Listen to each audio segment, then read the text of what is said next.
নমস্কার বন্ধুরা, এখন বাজে 3টে। ঘুমটা একদমই ভাঙছে না, চোখটা বন্ধ হয়ে আসছে। তবুও তোমাদের দাদাভাই যাবে ট্রেনিংয়ে, তার জন্য রান্নাবান্না করতে চলে এসেছি। বাইরে পুরো অন্ধকার। এখানে গরম জল বসিয়ে দিয়েছি, আটাটা মাখাবো। তোমাদের দাদাভাই খেয়ে যাবে আর নিয়ে যাবে। তা চলো, বেগুন ভাজা বসিয়ে দিয়েছি, ডিম ভাজা করব, এগুলোই নিয়ে যাবে ও। আর কবে আসবে জানি না।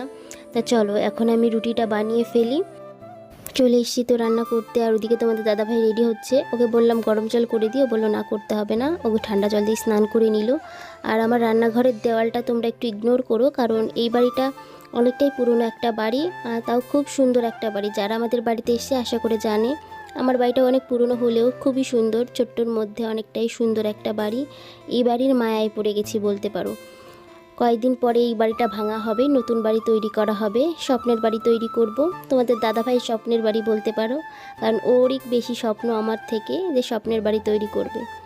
তো চলো, তোমরা তো পরে জানতেই পারবে যে আমি পরে কেমন কি আমাদের বাড়ি তৈরি করব। আজকে তাও মনের অনেক কথাই বলে ফেললাম। তো চলো, এই যে এখন রুটিটা বানিয়ে নিয়েছি। গরম জল দিয়ে রুটি করলে না খুবই সুন্দর হয় রুটিটা। যে কটা রুটি বানাবে সব কটা রুটিই ফুলবে, একা একাই ফুলবে, কোনো চাপ দেওয়াই লাগবে না, এতটা সুন্দর হয়। এইদিকে তোমাদের দাদাভাই ব্যাগটা গুছিয়ে নিয়েছে, গুছিয়ে নিয়ে এই যে বাইরে বেরিয়ে পড়েছে। ও বাইকে করে রানাঘাটে যাবে, ওখান থেকে আরও একটা বন্ধুর সঙ্গে যাবে, এখান থেকে বোধহয় যাবে রানাঘাটে বাইকে করে। ওরা দুজন মিলে যাচ্ছে, আরও অনেকেই যাচ্ছে ট্রেনিংয়ে ওর সঙ্গে।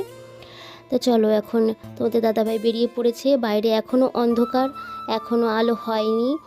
আর মাম্মাম তো ওখানে ঘুমাচ্ছে, আর ঘুম থেকে উঠে বলবে আমার পাপা কোথায়। সেটাই ভাবলে মনটা খারাপ হয়ে যাচ্ছে, কারণ মাম্মাম ও ওর পাপার জন্য এক বিন্দুও থাকতে পারে না ওর পাপাকে ছাড়া। তো চলো, এখন এই যে বেরিয়ে পড়েছে। দেখা হচ্ছে তোমাদের সঙ্গে নেক্সট ভিডিওতে। বাইরেটা দেখো, এখনও আলো ফোটেনি। আর এদিকে এই বিড়ালটা চলে এসছে। টাটা, তোমরা ভালো থেকো, সুস্থ থেকো সকলে।